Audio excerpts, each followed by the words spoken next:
Hey guys, so I have been getting a lot of students who are asking if they should get themselves a handstand board or if they should start working on handstand blocks, or what about handstand canes, or should they be practicing on like the hardwood floor or on the yoga mat, or what the best surface is for them.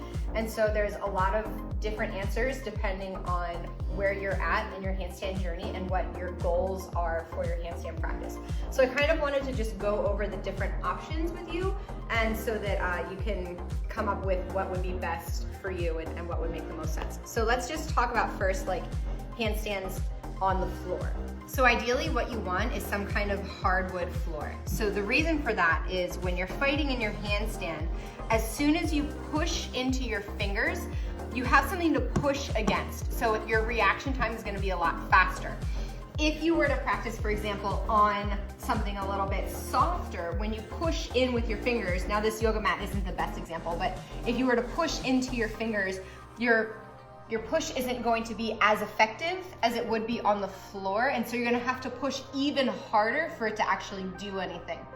The other issue with being on a soft mat or like on the carpet or something, and a lot of people are like, oh, well, I want to, my wrists hurt during my handstand, so I'm gonna go on a padded surface. The reason that doesn't work, again, this yoga mat isn't the best example, but if you were to be on here, I don't know if you can see, but when I'm on a softer surface, it's more of an angle on my wrists. So it actually, the heel of my hand sinks down more into the soft surface, which puts more pain on my wrist. So ideally, being on a harder surface is going to help with your wrist pain as well.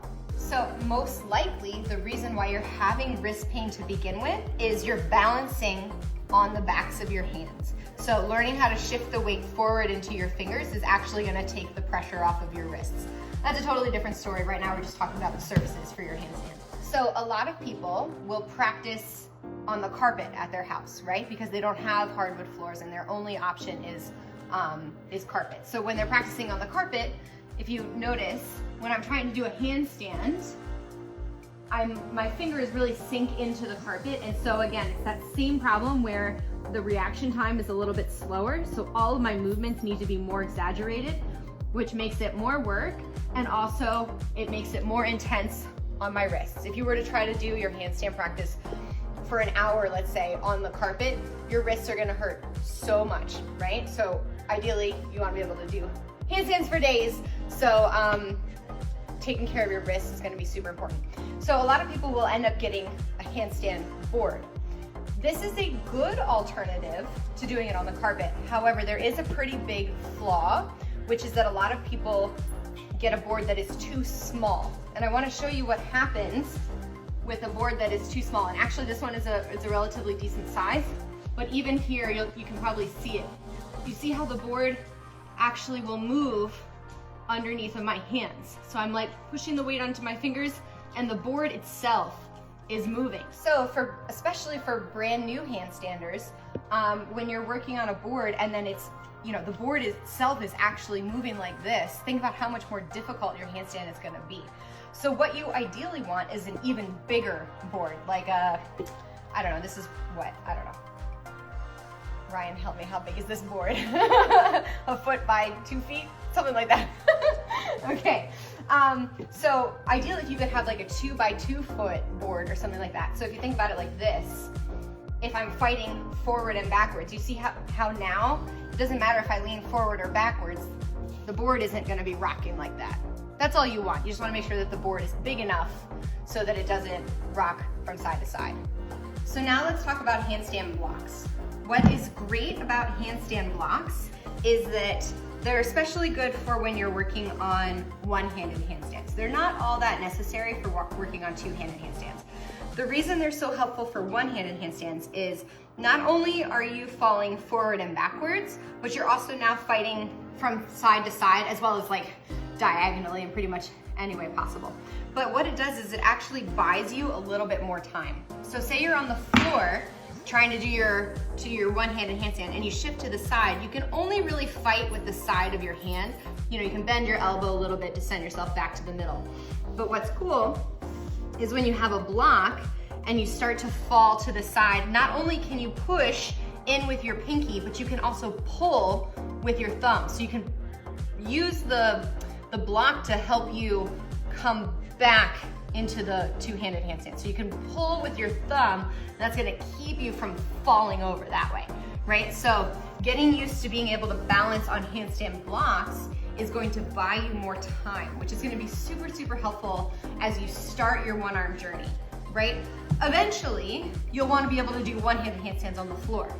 One-handed handstands on the floor are harder than on the blocks, but learning them on the blocks, it's gonna buy you more time when you're up there so that you have more time to like feel the shifts in the weight. They're so subtle in a one-handed handstand. So you wanna have as much time as you possibly can on the blocks.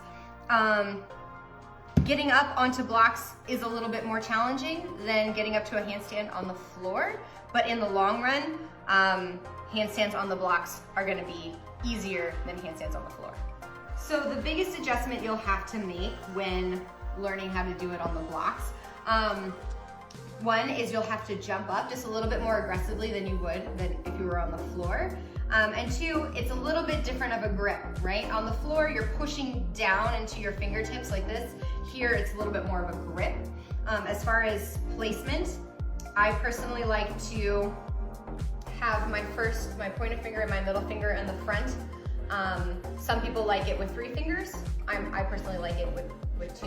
You're jumping up into a two-handed handstand. The handstand isn't gonna be all that different than a handstand on the floor, but it's like once you start to work on shifting to one arm, you can start to fight with the thumb and the pinky at the same time. So it's gonna buy you just a little bit more time in those shifts from side to side. So now let's talk about handstand canes. Handstand canes are actually gonna be even easier to balance on than on the handstand blocks. The grip is going to be the same as it would be on your handstand blocks, but you do get a little bit more time to fight. One is because the lever is even longer, so you have an even longer reaction time. And then two, because the canes have some weight to them, is as you start to fall, you're gonna actually be able to use the weight of the cane to help bring you back.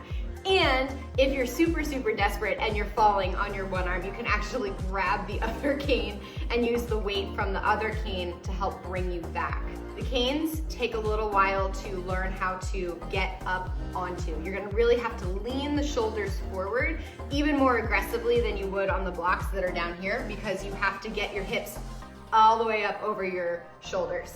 So as far as working on getting onto your canes, what I would recommend is if you wanted to kick up this way, again, you're gonna really lean the shoulders forward. I would recommend going into like a split position here. And then I would even actually practice cartwheeling out of your handstand on the canes first to get used to just going over. Because what happens to most of our students is when they first try to start learning on the canes, they do this like 1,000 times because they're afraid of going over, not because they're not strong enough.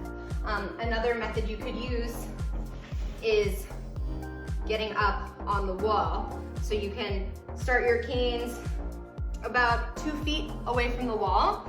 You can then, I like to use my split, walk up the wall, and then you're gonna work on that same cartwheeling out, letting it fall, getting used to that sensation of letting it go all the way over. That's gonna be the easiest way for you to get comfortable on your canes.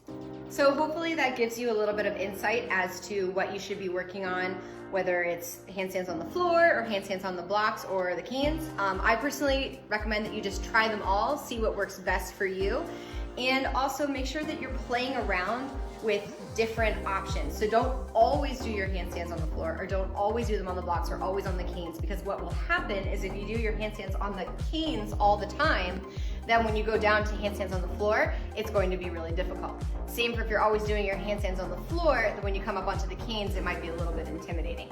So hopefully that answers your questions. If you have any other questions, go ahead and shoot me a message and I'd be happy to let you know what might be a best option for you.